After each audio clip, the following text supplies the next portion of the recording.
सात संगत जी, प्यार से कहना धन निरंकार जी। सात संगत जी, आप जी के चरणों में बहुत ही सुंदर विचार सात संगत जी आशा है प्रवान करें और ध्यान से सुने। सात संगत जी, जीवन की राह में हमारी मुलाकात कई लोगों से होती है। कुछ लोग हमारे बारे में अच्छा बोलते हैं तो कुछ लोग अप्रिय बातें करते हैं और उनकी बातों के कारण कई बार हम दुखी हो जाते हैं, जीवन में आगे नहीं बढ़ पाते। सात संगत जी, उनकी बातों को याद करके दुखी होते रहते हैं, परंतु हमेशा याद रखें कि जीवन रूपी रथ को आगे देखकर चलाना चाहिए, क्योंकि पीछे देखकर चलाओगे तो चोट ही लगेगी। सात संगत जी, बाबा बुल्ले शाह ने अपने पीर से कहा कि मुझे खुदा से मिलवा दो। पीर शाह इनायत ने जवाब दिया कि पहले खुद को भुला दो, और खुद को भुलाने का एक ही तरीका है भजन और सेवा सुमरन।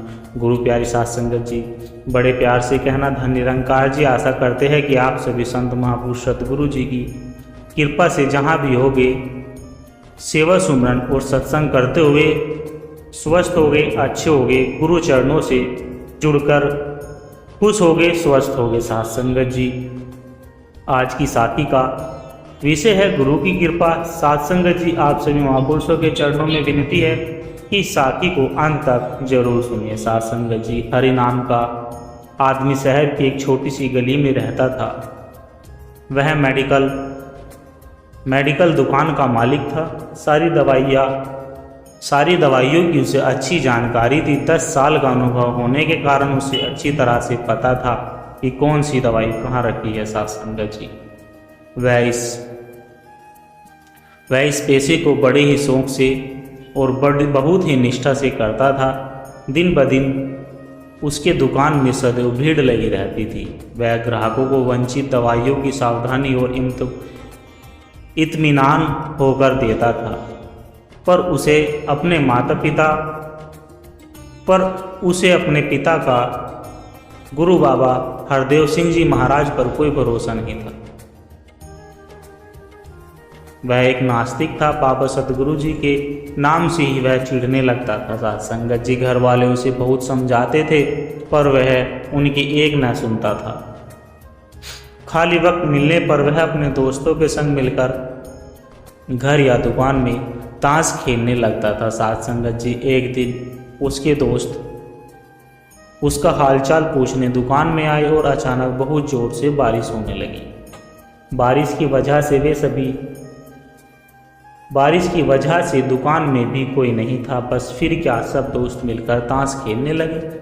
सात संगत जी, तभी एक छोटा सा लड़का उसकी दुकान में दवाई लेने के लिए पर्चा लेकर दौड़ आया। उसका पूरा शरीर बारिश के कारण भीग गया था। सात संगत जी, हरिराम ताश खेलने में इतना मशगूल था कि बारिश में आए हुए उस लड़के पर उसकी नज़र भी नहीं पड़ रही थी। ठंड से ठिठुरते हुए उस लड़के ने दवाई का पर्चा बढ़ाते हुए कहा, साहब जी, मुझे यह दवाइयाँ चाहिए, मेरी माँ बहुत बीमार है। सात संगत जी, उनको आप बचा लीजिए। बाहर और सब दुकानें बारिश की वजह से बंद है। आपकी दुकान को देखकर मुझे विश्वास हो गया कि अब मेरी माँ बच जाएगी। सात संगत जी, यह दवाई उनके लिए बहुत ज़रूरी है। इस बीच लाइट भी चली गई और सभी दोस्त जाने लगे। सात संगत जी, बारिश भी थोड़ा थम चुकी थी। उस लड़के की पुकार सुनकर ताश खेलते खेलते हरिराम ने दवाइयों के उस पर्चे को हाथ में लिया और दवाइयाँ लेने को उठा। सात संगत जी, ताश के खेल को पूरा न कर पाने के कारण अनमाने से अपने अनुभव से अंधेरे में ही दवाइयों की उस शीशी को झट से निकालकर उसने लड़के को दे दिया। सात संगत जी, फिर क्या, उस लड़के ने दवाई का दाम पूछा और उचित दाम देकर बाकी के पैसे भी अपनी जेब में रख लिए। लड़का खुशी खुशी दवाई की शीशी लेकर चला गया। सात संगत जी, हरिराम को दुकान जल्दी बंद करने के लिए सोच ही रहा था, तभी थोड़ी ही देर बाद लाइट आ गई और वह यह देखकर दंग रह गया कि उसने दवाई की शीशी समझकर उस लड़के को दे दिया था। वह दवाई नहीं बल्कि चूहे मारने की जहरीली दवा है।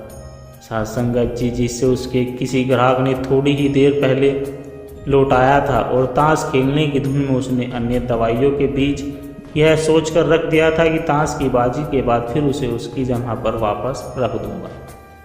सात संगत जी, अब उसका दिल जोर जोर से धड़कने लगा उसकी 10 साल की नेकी पर मानो जैसे ग्रहण लग गया था। उस लड़के के बारे में वह सोच सोच कर तड़पने लगा। यदि यह दवाई उसने अपनी बीमार माँ को दे देगा तो वह अवश्य ही मर जाएगी। साथ संगत जी, लड़का भी बहुत छोटा होने के कारण उस दवाई को तो पढ़ना ही नहीं जानता हो। एक पल वह अपनी इस भूल को कोसने लगा और ताश खेलने की अपनी आदत छोड़ने का निश्चय कर लिया। साथ संगत जी, पर यह बात तो बाद के बाद देखा जाएगा। अब क्या किया जाए, उस लड़के का पता ठिकाना भी तो वह नहीं जानता था। कैसे उस बीमार माँ को बचाया जाए। साथ संगत जी, सच कितना विश्वास था उस लड़की की आंखों में। हरिराम को कुछ भी नहीं सूझ रहा था। घर जाने की उसकी इच्छा और बढ़ गई थी। साथ संगत जी, दुविधा और बेचैनी ने उसे घेरे हुए थी। घबराहट में वह इधर उधर देखने लगा। पहली बार उसकी दृष्टि दीवार के उस कोने में पड़ी जहां उसके पिताजी ने जीत करके सतगुरु बाबा हरदेव सिंह जी महाराज की तस्वीर को दुकान के उद्घाटन में लगाई थी। साथ संगत जी, पिता से हुई बहस में एक दिन उसने हरिराम से बाबा जी को कम से कम एक शक्ति के रूप में मानने और पूजने की मन्नत की थी। उन्होंने कहा था कि सतगुरु की भक्ति में बड़ी शक्ति होती है, वह हर जगह व्यापक है और हमें सदैव अच्छे कार्य करने की प्रेरणा देता है।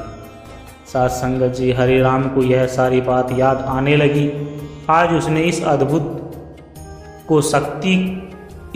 शक्ति को आजमाना चाहा। उसने कई बार अपने पिता को निरंकार का सिमरन हाथ जोड़कर करते देखा था।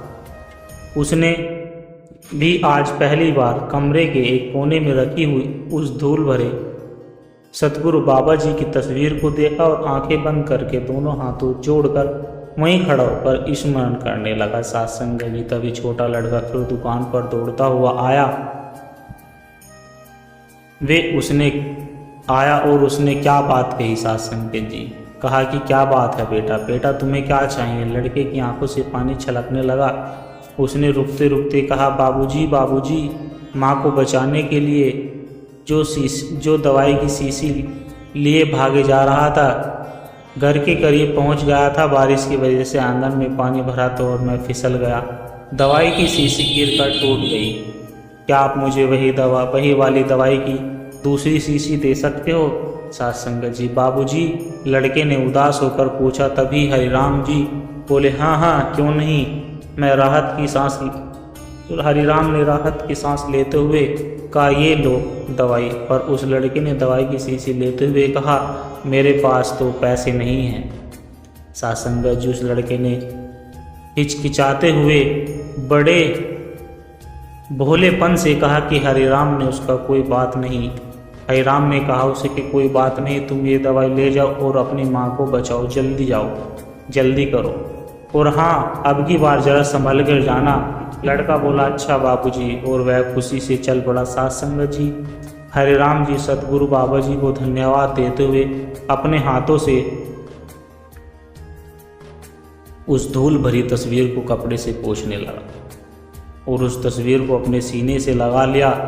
अपने भीतर हुए इस परिवर्तन को वह अपने पहले घर वालों को सुनाना चाहता था। जल्दी से दुकान बंद करके वह सिमरन करता हुआ घर की तरफ रवाना हो गया। साथ संगत जी, उसकी नास्तिकता की घोर अंधेरी रात भी अब बीत चुकी थी और अगले दिन की नई सुबह वह एक नए हरिराम की प्रतीक्षा कर रही थी। साथ संगत जी, यह ईश्वर सत्य है और सत्य ही सुंदर है।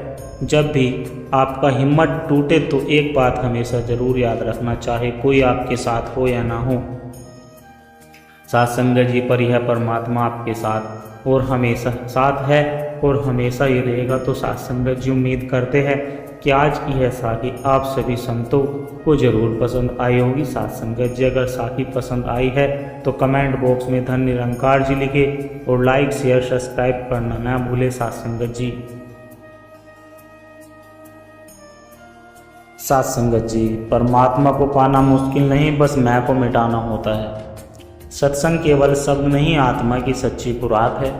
जिसने निरंकार को जान लिया उसने हर द्वेष को त्याग दिया। साथ संगत जी, दुनिया का हर रिश्ता टूट सकता है पर परमात्मा का रिश्ता अटूट होता है। साथ संगत जी, मन को शांत करना है तो नाम में रम जाओ। जो कर्ता को जान लेता है वही कर्म से नहीं डरता। साथ संगत जी, सच देखना है तो निरंकार की आंखों से देखो, ध्यान बाहर मत दौड़ाओ, परमात्मा तुम्हारे भीतर बैठा है। हर हाल में धन्यवाद कहना ही सच्ची श्रद्धा है। सतगुरु की दृष्टि आत्मा को रोशन कर देती है। साथ संगत जी, निरंकार से जुड़ो, तुम खुद को भूल जाओगे और परम को जान जाओगे। जब सब अपने साथ नहीं होते तब भी परमात्मा साथ होता है। सेवा, सुमरन और सत्संग यही आत्मा के असली साथी है। साथ संगत जी, अज्ञानता में दुख है और ब्रह्म ज्ञान से परम सुख है। भक्ति किसी पूजा पाठ का नाम नहीं, वह प्रेम का रूप है। साथ संगत जी, जब सच्चा ज्ञानी मौन होता है तो उसकी मौनता भी उपदेश बन जाती है। निरंकार से जुड़ना मतलब हर डर से मुक्त हो जाना है। साथ संगत जी,